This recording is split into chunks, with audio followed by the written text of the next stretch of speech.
Hi, hello, வணக்கம். நான் தான் chef Deena. Welcome back to Chef Deena's Kitchen. நம்மளோட சேனல்ல இன்னைக்கு இந்த நாட்டு கோழி கறி குழம்பு நல்ல ஒரு காரசாரமா ஒரு சூப்பரான ஸ்டைல்ல சொல்லி கொடுத்திருக்கேன். நம்ம எப்பவுமே கறி குழம்பு பண்ணும்போது என்ன பண்ணுவோம்னா வீட்ல தேங்காய்லாம் அரைச்சு ஊத்தி கொஞ்சம் நிறைய சில்லி போட்டு தனியா தூளா போட்டு பண்ணுவீங்களா. ஆனா இன்னைக்கு ரெண்டு விதமான பேஸ்ட் பண்ணிருக்கேன். அதாவது நம்ம வந்து கசகசாவை அப்படியே டைரக்டா அரைச்சி ஒரு பேஸ்ட்டும் அதுக்கு அப்புறம் வந்து வெங்காயத்தை லைட்டா வதக்கி ஒரு ஸ்பைசியான ஒரு பேஸ்ட்டும் ரெடி பண்ணியிருக்கோம். ஸோ இதை பேஸ் பண்ணி தான் இன்றைக்கி இந்த நாட்டுக்கோழி கறி குழம்பு எப்படி பண்ணுறது பார்க்க போகிறோம். இப்போ இந்த ப்ரிப்பரேஷன் தேவையான பொருட்கள் பார்த்தலாமா?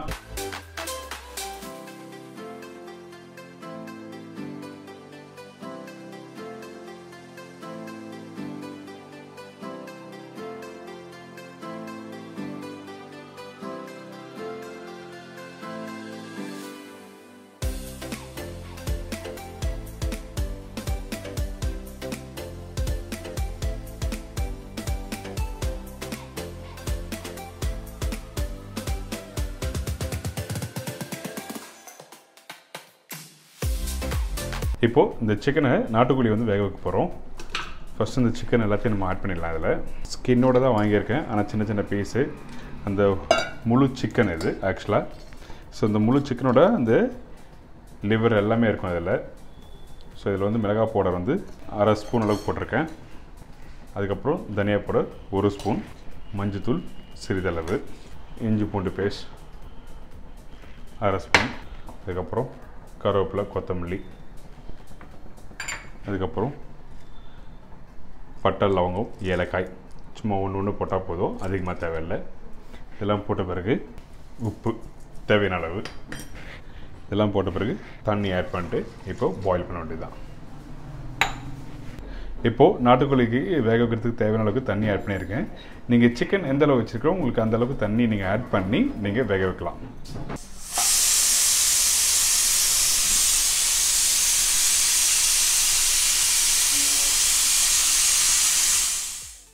நான் சொன்ன மாதிரி ரெண்டு விதமான பேஸ்ட்டாக இருக்குன்னு சொல்லியிருக்கேன். அதாவது ஒன்று வந்து கசகசா, கொத்தமல்லி, கருவேப்பிலை எல்லாத்தையும் பச்சைமெல்லாம் போட்டு பச்சையாக அரைக்கணும்னு சொல்லியிருக்கேன்.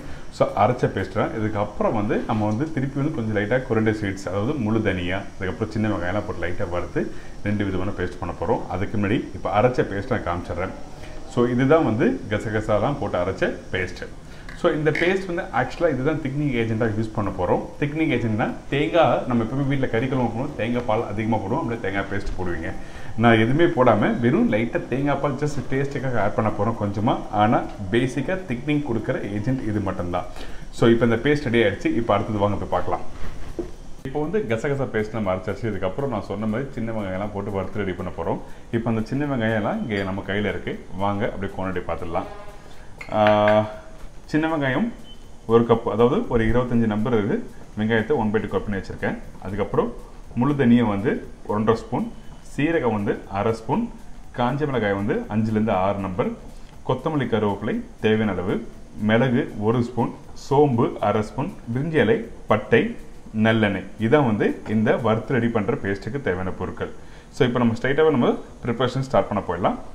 இந்த மாதிரி இந்த நல்லெண்ணெய் தேவையான போட்டு நல்லா அப்படி வதக்கினா தான் உங்களுக்கு வந்து கரெக்டாக இருக்கும்.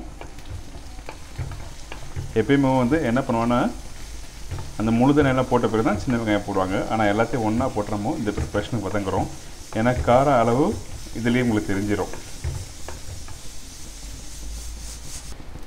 இப்போ ரெடி ஆகிடுச்சு. வெங்காயம் பாருங்கள், இந்த அளவுக்கு வந்து ஒரு 50% அளவுக்கு ரெடியான பிறகு நம்ம வந்து அரைக்க வேண்டியதுதான். இப்போ எல்லாமே ரெடி ஆகிடுச்சு. நம்ம ஏற்கனவே ரெடி பண்ணி வச்சுருக்கேன் அந்த பேஸ்ட்டு, அதுக்கப்புறம் வந்து வறுத்து ரெடி பண்ணியிருக்கேன் சின்ன வெங்காயம், இந்த பேஸ்ட் எல்லாமே ரெடி. இங்கே பாருங்கள், இந்த பேஸ்ட் வந்து நல்லா ஸ்பைஸியாக இருக்கும். அதாவது நீங்கள் வேறு நிறைய சில்லிலாம் போட வேண்டியதில்லை. நான் சொன்ன அந்த ரேஷில் கரெக்டாக போடுங்க, கண்டிப்பாக உங்கள் ஸ்பைஸில் அதிகமாக இருக்கும். அதுக்கப்புறமும் ஸ்பைசி வேணும்னா இந்த ப்ரிப்பரேஷன் நாட்டுக்கோழி கறி குழம்புக்கு ஸ்பைசி வேணும்னா நம்மக்கிட்ட இருக்க இந்த பச்சை மிளகா, அப்புறம் தனியா பவுடர், அதுக்கப்புறம் மிளகாய் பவுடர் போடுறது தான். உங்களுக்கு வேணும்னா நீங்கள் ஆட் பண்ணலாம், அப்படி இல்லைன்னா வேண்டாம். ஆக்சுவலாக ஸ்பைஸ் லெவல் இதுலேயே வரணும். இதுலேயே வந்து தனியா பவுடர், மிளகாய் பவுடர் ஆட் பண்ணுவேன். ஆனால் ஜஸ்ட் லைட்டாக அந்த தாளிப்புக்கு, அதாவது வெங்காயம் லைட்டாக வதங்கி வரதுக்கு தேவையான அளவுக்கு சில்லி பவுடர் தனியாக ஆட் பண்ணுறோம். வாங்க இப்போ ப்ரிப்பரேஷன் ஸ்டார்ட் பண்ணுறது பார்த்துடலாம். இப்போ வந்து நம்ம பேஸ்ட் ரெடி பண்ணிட்டோம். இப்போ தாளிப்புக்கு தேவையான அளவுக்கு நல்லெண்ணெய் ஆட் பண்ணுறோம். ஃபஸ்ட்டு வந்து தாளிப்புக்கு வந்து சோம்பு. இந்த தாளிப்புக்கு சோம்பு போட்ட பிறகு திருப்பி நம்ம கட் பண்ணி வச்சுருக்க இந்த வெங்காயம். ஸோ இந்த சின்ன வெங்காயம் இதில் ஆட் பண்ணுறேன். நான் இப்போ பண்ணுறது எல்லாமே 1 கிலோ சிக்கனுக்கு தேவையான அளவுக்கு குவான்டிட்டி நம்ம பண்ணுறோம். ஸோ நம்ம என்ன பண்ணுறோன்னா இப்போ லைட்டாக 2 பச்சை மிளகாவை அப்படியே உடச்சி போடலாம். காரம் ஆல்ரெடி வந்து அரைச்ச அதாவது வறுத்து அரைச்ச பேஸ்ட்டில் காரம் இருக்குது. பட் இருந்தாலும் கொஞ்சம் லைட்டாக ஒரு பச்சை மிளகாய் ஆட் பண்ணிக்கலாம். கருவேப்பிலை காஞ்ச மிளகாய் போட்டிருக்கோம். இப்படி போட்ட பிறகு நம்ம என்ன பண்ணுறோன்னா அந்த வெங்காயத்தை எப்பவும் போல் வதங்குற அளவுக்கு நல்லா வதக்கிறீங்க. இதுக்கப்புறம் நம்ம என்ன பண்ணோம், இந்த வெங்காயம் வதங்குற டைம்லேயே வந்து கட் பண்ணி க்ளீன் பண்ணி வச்சுருக்க இந்த முருங்கைக்காவை இதில் ஆட் பண்ணுறோம். இந்த எப்பவுமே வந்து நாட்டுக்கோழிக்கு இந்த முருங்கைக்காலாம் போட்டால் ரொம்ப நல்லாயிருக்கும். நம்ம இந்த சிக்கன் வேக வைக்கும்போது முருங்கைக்காய் போடலாம். ஆனால் என்ன கேட்டால் அந்த 5 விசில் விடும்போதே வந்து இந்த முருங்கைக்காய் வந்து ஸ்மாஷ் ஆகிடும். ஸோ அதனால் வந்து வெங்காயத்தோடு இதில் போட்டு நம்ம வதங்குறோம். ஸோ இந்த வெங்காயம் தக்காளி இந்த மசாலா ரெடி ஆகிறதுக்குள்ள இந்த முருங்கைக்காவும் ரெடி ஆகிடும். இப்போது தக்காளி லைட்டாக 2 செகண்ட் போட்டு வதக்கி முடித்த பிறகு நம்ம என்ன பண்ண மஞ்சள்தூள், தனியா பவுடர், மிளகாய் பவுடர், உப்பு இதில் ஆட் பண்ணுறோம்.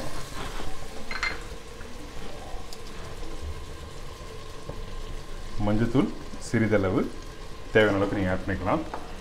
இதுக்கு பிறகு மிளகாய் பவுடர், தனியா பவுடர் ஆட் பண்ணுறேன். இந்த மிளகாய் பவுடர் சும்மா லைட்டாக ஒரு பேச்சுக்காக ஆட் பண்ணணும். மற்றபடி அதிகமாக நீங்கள் ஆட் பண்ண வேண்டாம். எதுக்காகனா இந்த வெங்காயம் தக்காளி லைட்டாக நம்ம தாளிக்கிறோம்ல, அதுக்காக மட்டும்தான் நம்ம ஆட் பண்ணுறோம். ஸோ இப்போது தனியா பவுடர், உப்பு நீங்கள் ஆட் பண்ணும்போது பார்த்து ஆட் பண்ணுங்கள். ஏன்கிட்ட இந்த நாட்டுக்கோழி வேக வைக்கும் போது அந்த டைமில் உப்பு ஆட் பண்ணியிருக்கோம். ஸோ அதனால் கரெக்டாக பேலன்ஸ் பண்ணி நீங்கள் உப்பு ஆட் பண்ணி நல்லாயிருக்கும். இப்போ எல்லாமே ரெடி ஆகிடுச்சு. இப்போ இந்த பேஸ்ட்டெல்லாம் ஆட் பண்ண போகிறோம். இந்த அரைச்ச பேஸ்ட், அதாவது வறுத்த அரைச்ச பேஸ்ட் இதில் ஆட் பண்ணுறோம். இதுக்கு பிறகு அந்த கசகசா, இஞ்சி, பூண்டு பேஸ்ட்லாம் இருக்குல்ல, அந்த பேஸ்ட்டும் இதில் ஆட் பண்ணுறோம்.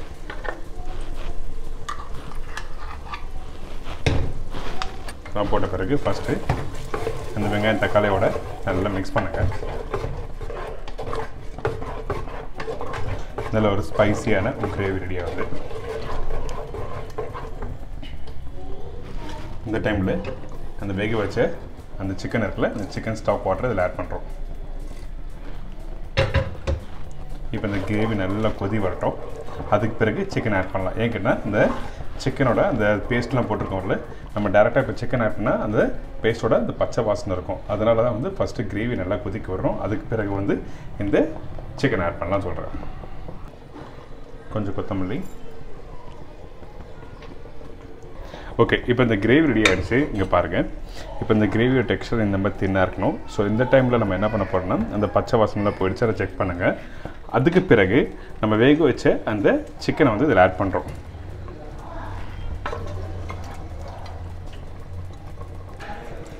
பச்சை சிக்கன் நீங்கள் ஆட் பண்ணலாம். பட் பச்சை சிக்கன் நீங்கள் போடும்போது என்னென்னா அந்த சிக்கன் வேகிறதுக்கு ரொம்ப டைம் இருக்கும். அதனால தான் வந்து நான் என்ன பண்ணியிருக்கேன்னா குக்கரில் கரெக்டாக வேக வச்சு இதில் ஆட் பண்ணியிருக்கேன். நீங்கள் வீட்டில் வேணும் அப்படி அந்த ஃப்ளேவர் கரெக்டாக இருந்தால் நல்லாயிருக்கும்னு நினச்சிங்கன்னா அந்த டைமில் நீங்கள் டைம் எடுத்து குக் பண்ணிக்கலாம்.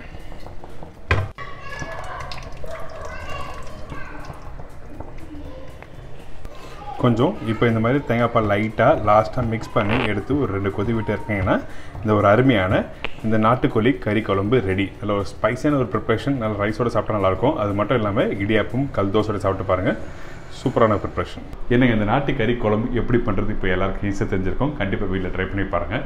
நம்ம எப்பவுமே ரெகுலராக வீட்டில் பண்ணுற ப்ரிப்ரேஷனோட இந்த ப்ரிப்ரேஷன் ஒரு டிஃப்ரெண்ட் ஸ்டைலில் ஒரு ஸ்பைஸியான ஸ்டைலில் கொடுத்துருக்கேன். மறக்காமல் ட்ரை பண்ணி பார்த்துட்டு ஒரு ஃபீட்பேக் கொடுங்க. இதே மாதிரி நாளைக்கு இன்னொரு சூப்பரான ரெசிபி சந்திக்கிறேன். பாய்.